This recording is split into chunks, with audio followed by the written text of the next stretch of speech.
doing all right. Been a long time since we've done one of these. I think it's before spring break since we did one of these, so I hope I can keep it short and interesting for you all. There are a couple things we need to cover. One, I just started going through all of your papers, so make sure if you have not turned in this paper, you turn it into the sub today. Friday's the last day. I'll take it without any penalty. After that, on Monday, it's one letter grade lower, so the highest you can get is going to be a B. Give you guys a big break because of spring break, so didn't even mean to have the repetition of break there. But really, I understand spring break. So I gave you a break on that. And keep thinking about you want to graduate, right? So if you don't turn in this paper and it goes from a B to an F, if you get into me pretty late, you're just not going to pass this class. So don't not graduate because of something so stupid. Okay, so that's the papers. Here's the other thing we got to do. We got to cover what is going to happen on the quiz today, so I'm going to give you those questions in a few minutes and go over that in detail.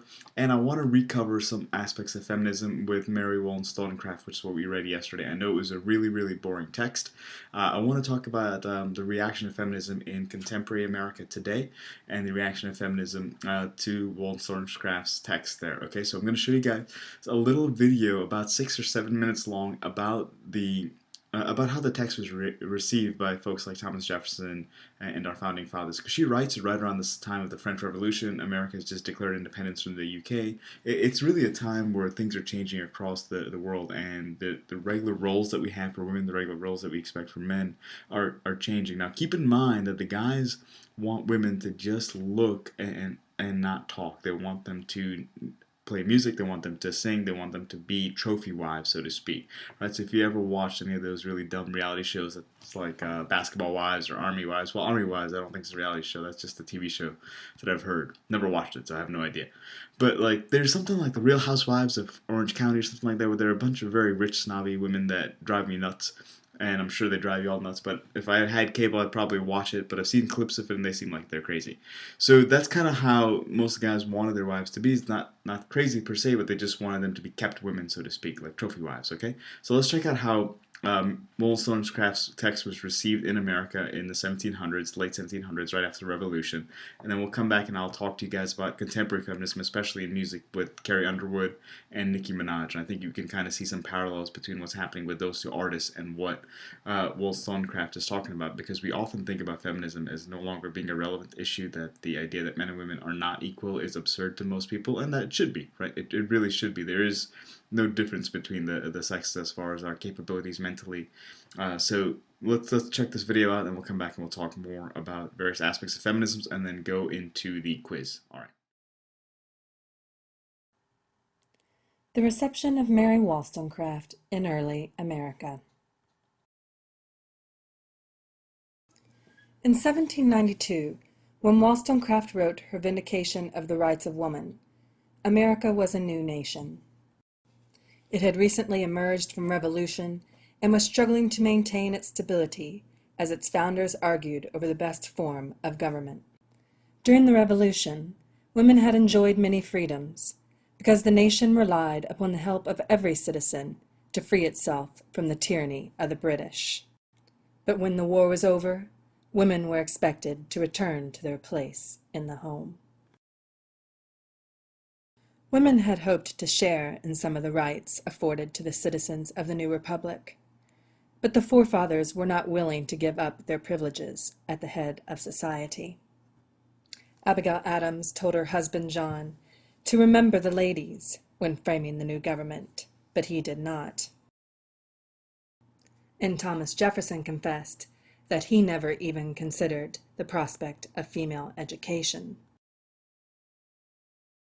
However, there were other events in the world that perpetuated this talk of equal rights.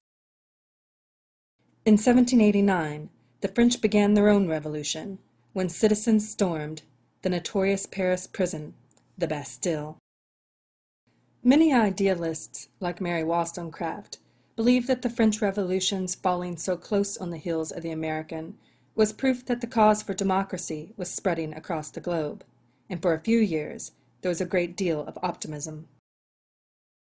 In America, even women enjoyed some reprieve from the restrictions placed upon them, and in New Jersey, they were allowed to vote.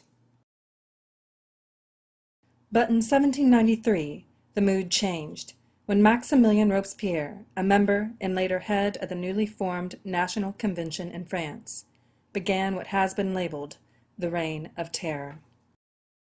The Reign of Terror was a systematic annihilation of all people who were suspected to be against the cause of revolution. Many of those sentenced to execution by guillotine were falsely accused or brought in on trumped-up charges. This bloody ending to the French Revolution led America to fear for the stability of its newly wrought constitution, and those who continued to support the French Revolution were held under heavy scrutiny. This included Wollstonecraft. Yet many people continued to look at her work until her death, when her posthumous biography ruined her reputation.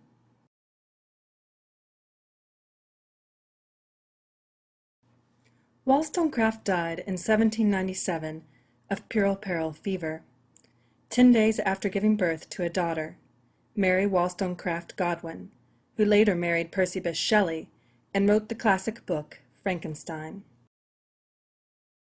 In 1798, Wollstonecraft's grieving husband, William Godwin, wrote her biography, Memoirs of the Author of a Vindication of the Rights of Woman. In it, he revealed that his wife had had a previous child out of wedlock, attempted suicide twice, and failed to call on God as she lay dying. This had a catastrophic effect, not only on Wollstonecraft's reputation, but on the worth of her philosophical work. Many people denounced the Vindication of Rights of Woman as an explicit manual for the corruption of young women.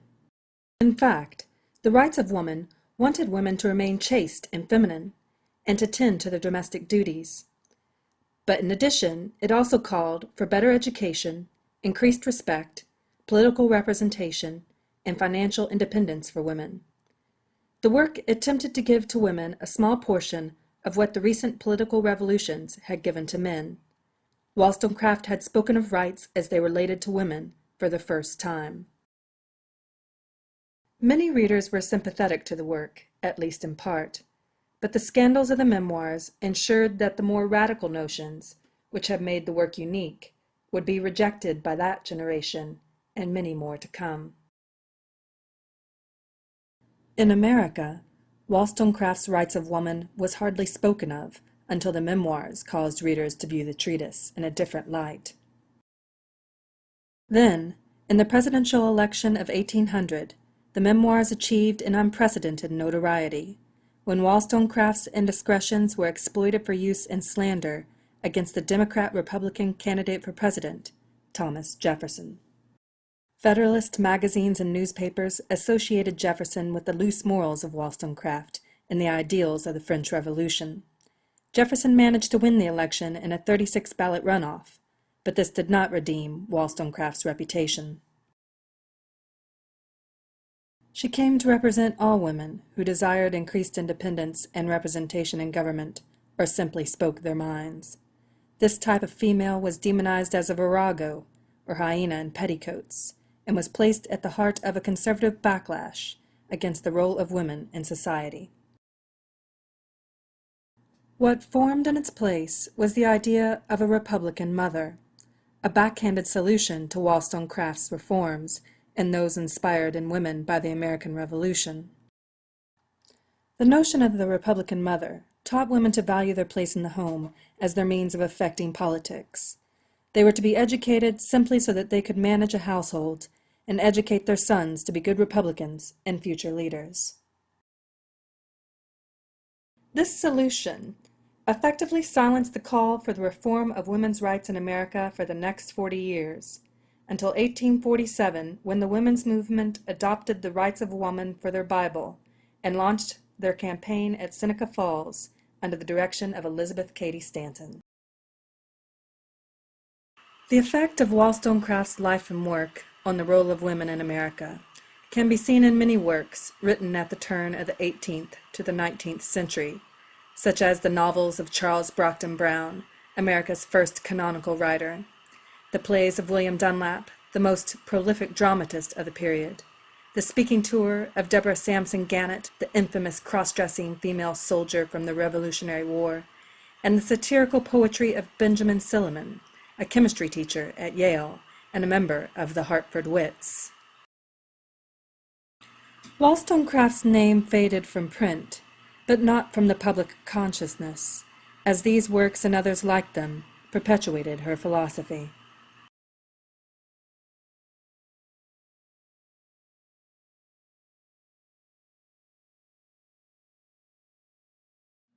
All right, so one thing that I probably noticed that y'all were struggling with during that video is that it's probably a little bit difficult to get through with everything. I know it's a little bit boring because it's tedious and it's not contemporary, and you're like, who the heck cares what the founding fathers thought about some woman that wrote a book a while back, or how the scandal played out. But really, look at this: is that her sexual behavior is what determines her and classifies her as a human being. That is what's the most important aspect, according to our founding fathers, right? So think about how sex and gender play a role in determining what people are able to do. And that's why Wollstonecraft's book is so important, which is why it's this outcry and this is saying that, look, we're not going to accept this anymore. And it makes a huge difference in the field of feminism.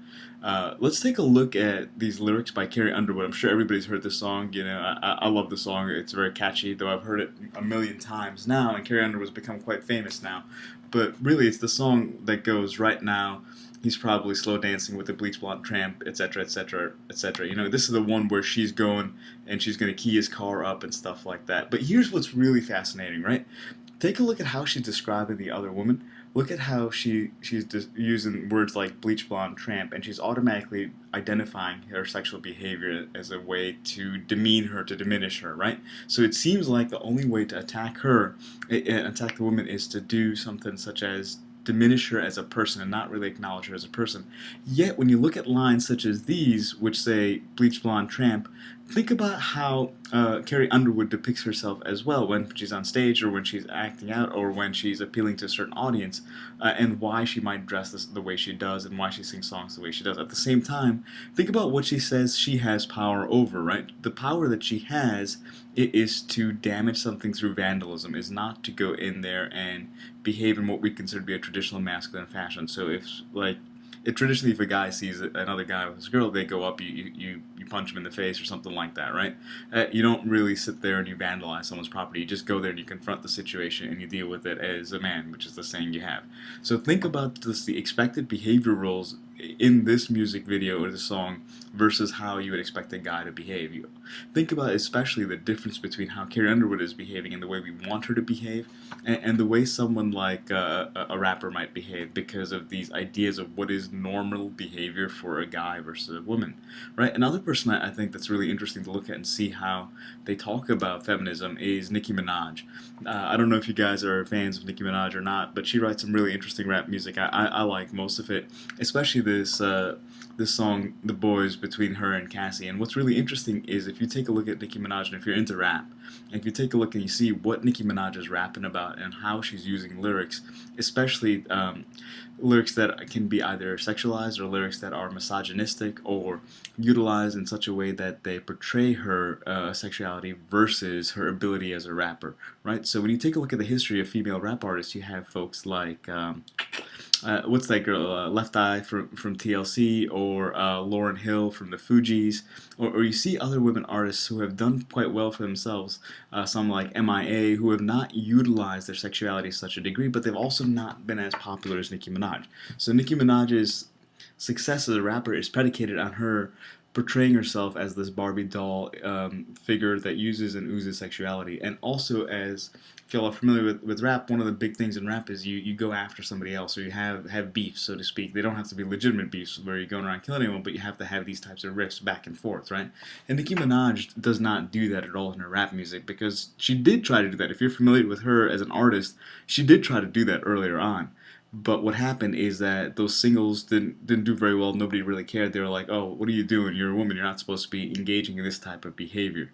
So when you think about the roles between men and women, and you look at it in popular culture, it's still very much well and alive. And I think if y'all think about how you might see these types of roles in your popular TV shows such as Grey's Anatomy, they're all over the place. Just take a look at the lead character, Meredith, and how she struggles with all types of issues that you don't see men struggling in the same way with, and how genuinely it's her sexuality that becomes an issue, and start thinking about that when you're going through various texts that we're reading in this class, is that feminism is not just about equal pay, equal rights, things like that. It's about the genuine differences between male and female roles, not due to their abilities, but simply due to what society expects of them, right? So when we talk about the difference between gender and we talk about the difference between sex, there is a significant difference. I'm not really sure if someone's ever brought that up to you. Is the difference really is gender is a social construct, meaning we behave in certain ways that are acceptable by society,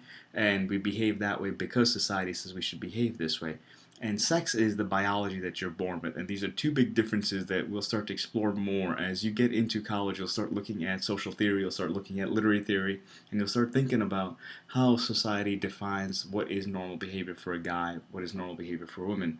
Remember, I wasn't here last week, and that was because I was presenting at what was called a masculinities conference, where we were examining what were appropriate roles for men in various time periods throughout, and how those roles are changing. If you remember a few years ago, big words such as metrosexual were being thrown around by guys who behaved in a certain way, and now that's kind of gone away. It's because it's just we have these varying understandings of what a guy is supposed to be like, and various cultures have various interpretations of that. So just keep that in mind. It's very, very important as we look at the next couple texts. And it's also important to understand that that's really at the heart of feminism, is challenging these social constructs, not what we think of typically as this glass ceiling or what we think about as equal pay. Now, those are big parts of feminism, but that's not the core and the heart of it. The core and the heart of it is understanding that society forces you to behave in certain ways, act in certain ways, and that you don't necessarily have to accept that. I mean, you do have the opportunity to rebel and change that, okay? So I'm going to go ahead and pause here and then get ready to show you guys the quiz that you'll have to take for the rest of the class, and then you'll have time after that to work on your satire group projects. All right, thank you very much. Alright, last thing. I know it's been a long video lecture so far, and I'm going to get you some time to work on the quiz, and then you'll have time for the rest of the class to work on your group project. So here's our quiz today, right? 2 questions really, and I want you to answer in complete sentences. I want you to answer utilizing your book, so feel free to use the book, but you cannot work with anybody else during this. This is an individual effort. I'm looking forward to reading all of your responses. I lied. I'm not really looking forward to doing any of the grading. Any teacher that tells you they like grading is just lying to your face. That is the least favorite part of grading. So why assign this type of essay assignment where I can't just put it through a Scantron? Unfortunately, it's the only way to actually demonstrate that you understand something and to prove that you learned something. So it's kind of like this terrible conundrum that we have is, 1, teachers want you to learn something. 2, we'd really never want to grade anything. So I'm still looking at this essay. The whole time I've been recording this, I've been looking at your essay, sadly, and Kara, yours is up top, and I'm looking at Insane in the Membrane as your title, and I keep thinking I must be insane in the membrane to keep assigning essays, because next week all my research essays are due from Radford, and those guys are about 15 to 16 pages long, plus they have to involve all their sources, so I've got to grade all their sources as well. It's going to be a good time. We'll start our research papers in 2 weeks, and it won't be a lot of fun. I'm not going to lie. Okay, so here's the first question for you.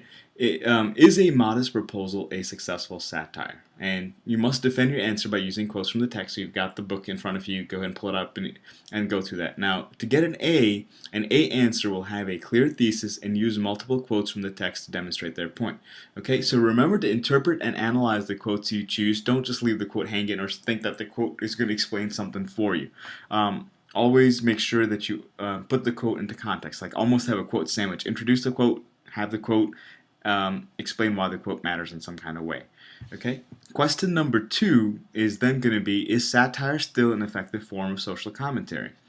Use an example from contemporary society to prove your point. So, for example, is there satire on contemporary society right now? Like, do you see satire in songs? Do you see satire in TV? Do you see satire in movies? And I think you do. You do see a lot of it. But here's the question. Is it effective? Does it do anything? Or is it just something that we get a laugh out of, right? SNL is all satire. But does SNL ever affect anything in life? Or is it just one of those things that, well, a couple people saw it, we had a couple good laughs, and that's all that matters, right? So think about if satire is an effective form of social commentary. It used to be a very effective form of social commentary. But now with so many different methods of communication, I don't know. But you can argue it either way. And this one, again, use complete sentences, use proper grammar. It's a formal written response. An A answer will have a clear thesis statement. We'll use multiple examples to demonstrate this point. So if you're thinking that satire is effective today, you might want to cite from certain music, television shows, movies, comic books, etc., wherever you see satire being used. If you think it's not effective, you might want to cite where you see it being used or where it's not being used. If it's being used just on late night TV and not on prime time, that says something about satire, right? If you see it being used in a multi-billion-dollar movie, such as like Avatar, for example, which made tons and tons of money, that might be an example of satire. And if you can argue that point, then maybe that type of money says that satire is still relevant and means something. Okay, so those are your two questions. I'm going to make sure that our sub has these and you'll be able to access these two questions and look at them individually or see them up on the overhead or something like that. Good luck with the quizzes. I think these should be some very easy answers for you to get. It really is based upon your opinion, but you have to demonstrate that you're able to use textual evidence. That's what I'm looking for. You can't answer it incorrectly by saying it is a successful satire or it is not. That is not the relevant part. The relevant part is how you defend your answer, and that's what I'm really grading you on. Okay? Thank you, and see you guys on Tuesday. I won't be there Monday because it's a Monday, so I'll see you all on next Tuesday. Take care.